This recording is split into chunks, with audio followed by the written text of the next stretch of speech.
Oi gente, tudo bem? Hoje eu vim aqui falar sobre a febre. Você sabia que a febre não é uma doença?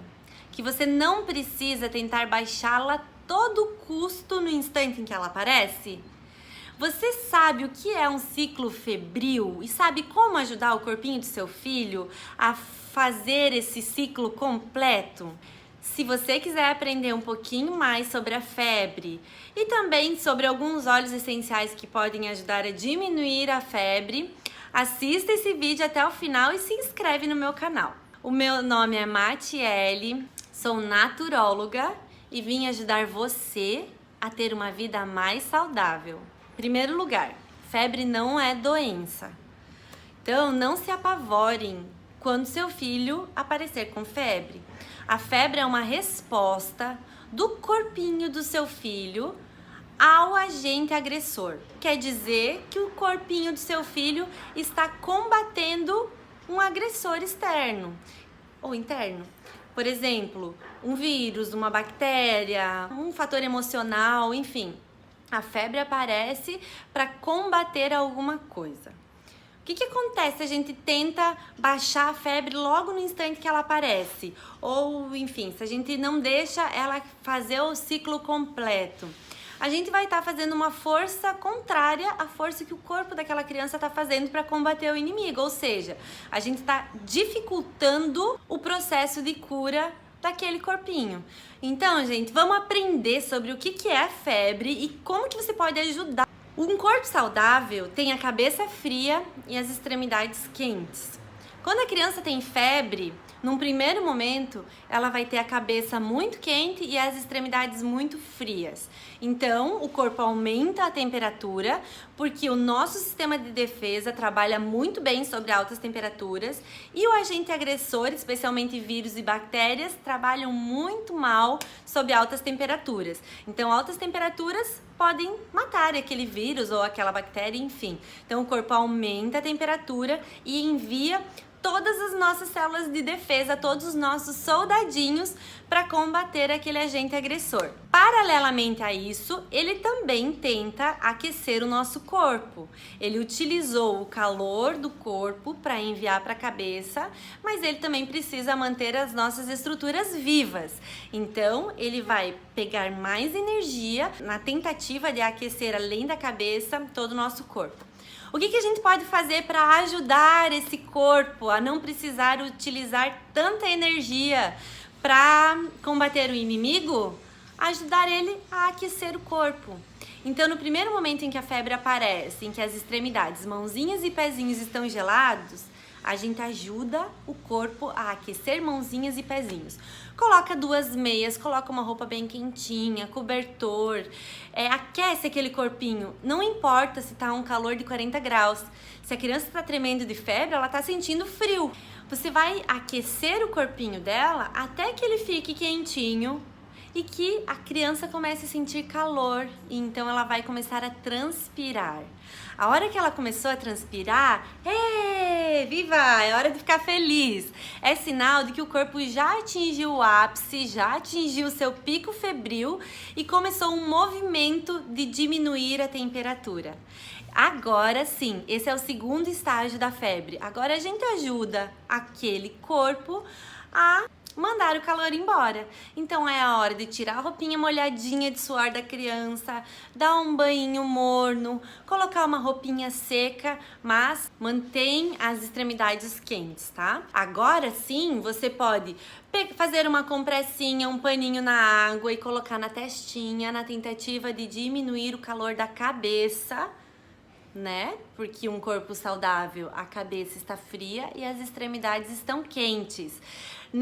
Nessa água que você vai banhar o teu paninho, aí sim você pode utilizar óleo essencial de hortelã, você pode utilizar óleo essencial de eucalipto, que ajudam a refrescar essa região e fazer o corpo perder calor com mais rapidez. Você vai fazer a compressinha até que essa febre baixe e a criança fique bem. Às vezes um pico febril é suficiente para matar o agente invasor, às vezes não. E quando não é suficiente, dali a 3, 4, 5 horas, a febre volta e você faz tudo de novo, começa desde o início, aquece as extremidades, Pode fazer escalda-pés para aquecer, pode colocar bolsinha de água quente, mas sempre mantém meinhas, o corpinho bem aquecidinho, com cobertor, até a criança suar. Suou, a hora de tomar o banho morno, fazer a compressinha com água em temperatura ambiente na testinha, na nuca, mantém as extremidades quentinhas. Entenderam, gente? Esse é o ciclo febril.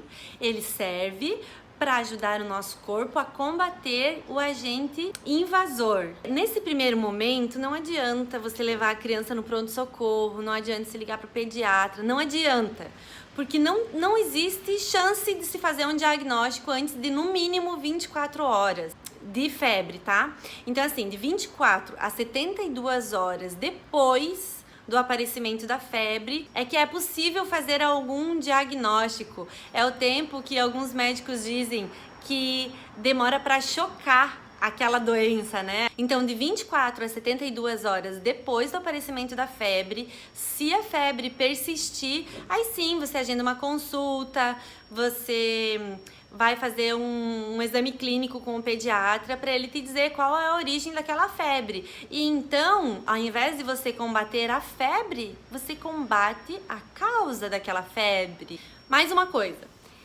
Antibiótico, gente, é utilizado para matar a bactéria.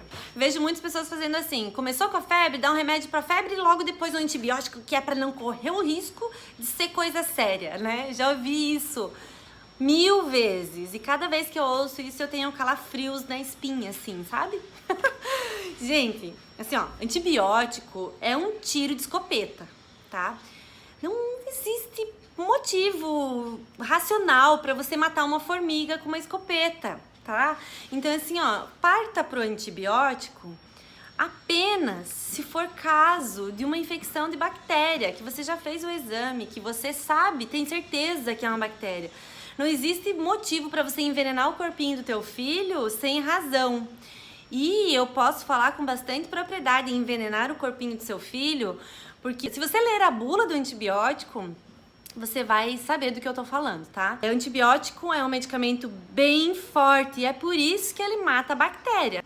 Agora, se o teu problema for uma infecção viral, não existe por que você tomar antibiótico. O teu corpo dá conta do vírus sozinho. Acontece que ele tem um ciclo, tem que fazer. Você pode utilizar estratégias para fortificar o seu corpo, para ficar melhor durante a estada desse vírus dentro do seu corpinho. Ah, mas eu tomei antibiótico e resolveu. Resolveu quanto tempo depois? 3. Demorou 3 para descobrir. 3 dias de antibiótico deu o tempo que o vírus ia viver naturalmente dentro do teu corpo. Ai, por que eu vou deixar o meu filho sofrendo se eu posso dar um remédio?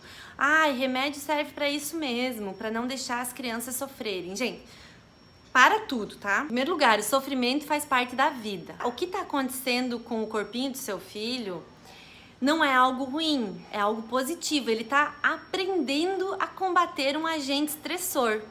Se você não der essa oportunidade para ele, ele nunca vai saber combater um agente estressor. Então, futuramente, uma gripe pode destruir a criança. Se você oferece subterfúgios para que ele consiga combater esse agente estressor sozinho, daqui a pouco ele aprendeu e ele vai combater cada vez mais rápido, porque ele já sabe como combater o inimigo. Então, gente, vamos ajudar nosso filho ao invés de prejudicar ele? Mais uma coisa que as pessoas falam: ah, mas se deixar a febre muito alta pode dar convulsão. É bem importante falar sobre a convulsão, que ela pode acontecer sim num estado febril, mas não tem a ver com a temperatura. Tem crianças que convulsionam a 38 graus. Em primeiro lugar, a criança precisa ter uma predisposição a ter convulsões por febre. Em segundo lugar, essa convulsão só vai acontecer quando a febre subir muito rápido. Em terceiro lugar, convulsões febris não oferecem risco neurológico para a criança. E geralmente acontece uma única vez na vida da criança. Não é algo negativo, tá, gente? Então, assim, vocês não precisam ter medo da convulsão febril. Se acontecer, caso acontecer, você evita que essa criança se machuque e observa ela, sabe? Você não precisa tentar correr pro médico, chamar a ambulância, enfim. 1 minutinho depois, 2 minutinhos no máximo, mas nunca demora tanto, ele vai voltar ao normal e provavelmente a febre já vai ter atingido seu pico e vai estabilizar. É importante depois que a criança já teve a convulsão febril, aí sim você marca uma consulta com o pediatra e ele vai te orientar a fazer os exames necessários para ver se já existia algum problema neurológico prévio a essa convulsão.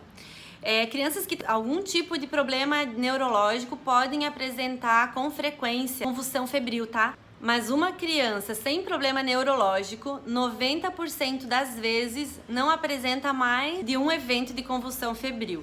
Então podem ficar tranquilos, não há problema na convulsão febril. Você não precisa combater a febre para que a convulsão não aconteça, porque como já falei, ela não tem a ver com a temperatura, mas tem a ver com a velocidade. Então podem acalmar o seu coração. Gente, uma mãe calma, uma mãe, um pai, enfim, uma família calma perto de uma criança que está doente e que a doença é uma novidade, faz uma grande diferença na vida dessa criança. Então, a gente manter a calma no momento que é importante para a criança, ensina ela a manter a calma nos momentos em que as coisas saem um pouquinho do controle. Vamos ajudar os nossos filhos a serem crianças saudáveis e felizes? A minha proposta é ensinar a vocês a terem uma vida mais leve e feliz, e eu gostaria que vocês conseguissem projetar isso nos seus filhos. Se vocês tiverem qualquer dúvida a respeito disso, vocês podem me perguntar. E é isso, gente. Eu espero que todos vocês tenham uma vida mais saudável, leve, feliz e consigam estender isso aos seus filhos. Um beijo no coração.